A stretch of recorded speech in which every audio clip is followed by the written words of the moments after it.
On a day savage enough to make a St. Bernard whimper, they played the 1967 NFL Championship. The operator said, very cheery, "Good morning, Mr. Rensel. It's 8 a.m. It's 15 below zero, and there's a 20-mile-an-hour wind coming out of the northwest. Have a pleasant day."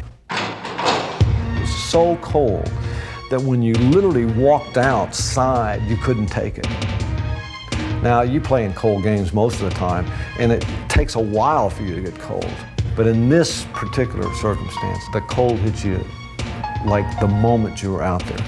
The band was out there, you know, to play before the game, and we looked over there and I saw like 15 guys in the tuba and trumpet section, and all their faces had blood all over it. And what had happened, they were going out there to play, and the instruments stuck to their lips, and when they pulled the instrument away, it just ripped all the skin on their lips off. So everywhere you looked, you saw this kind of insanity going on. We go back to the locker room, and instead of going over our game plan and stuff, we're like trying to improvise and ad-lib on how we're going to get through the game. Forget winning the game, how are we going to survive the game? Well, somebody got this wild idea that let's put the stocking net down over our faces, and then we can cut out eye holes and nose holes and a mouth hole, you know, and like things that just seemed preposterous that there would have been that much concern with. That's all we could think about. So Landry, I think, just kind of lost control of what the situation was at that moment, and I don't blame him. I mean, nobody wanted to hear about game plans. The cold never came into never thought about the cold, because I wanted to win that game so bad. With the Packers focused on victory and the Cowboys merely on survival, the first period took a natural course, a course that took Green Bay into the end zone.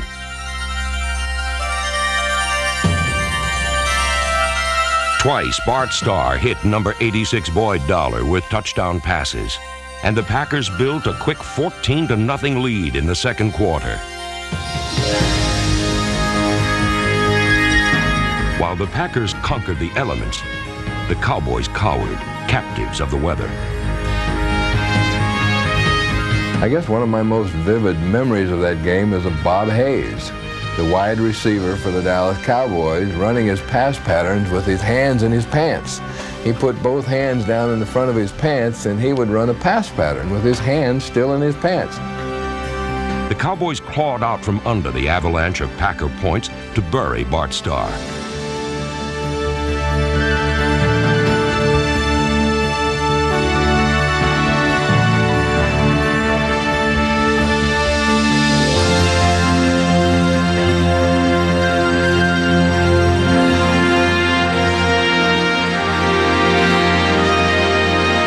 Touchdown by defensive end George Andre, number 66, and a field goal narrowed the score to 14-10 at the half.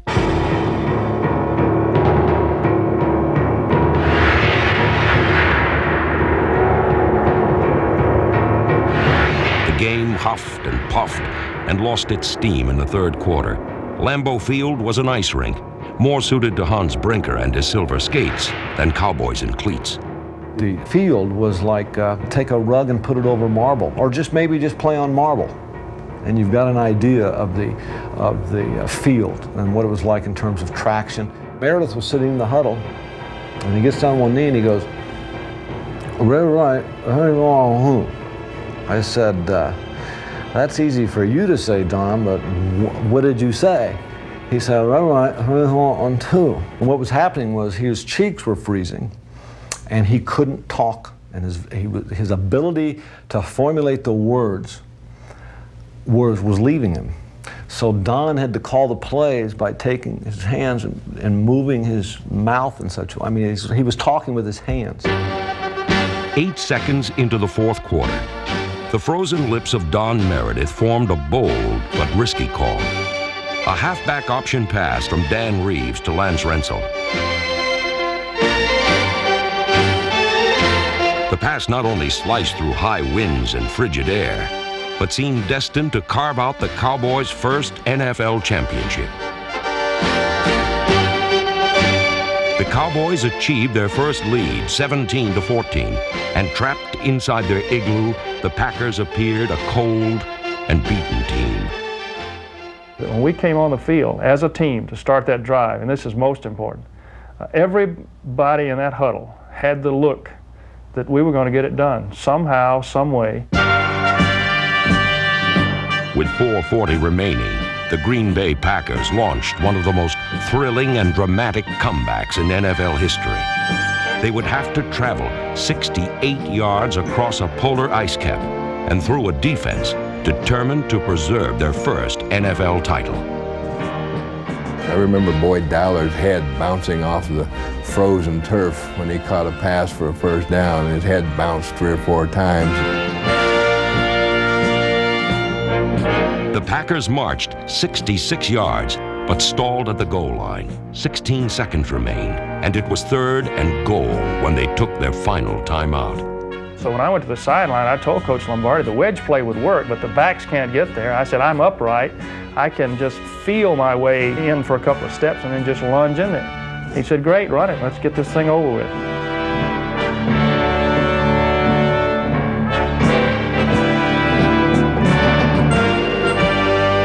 I had told Jethro, I said, Jethro, I think they're going to come right at you or me, right up the middle.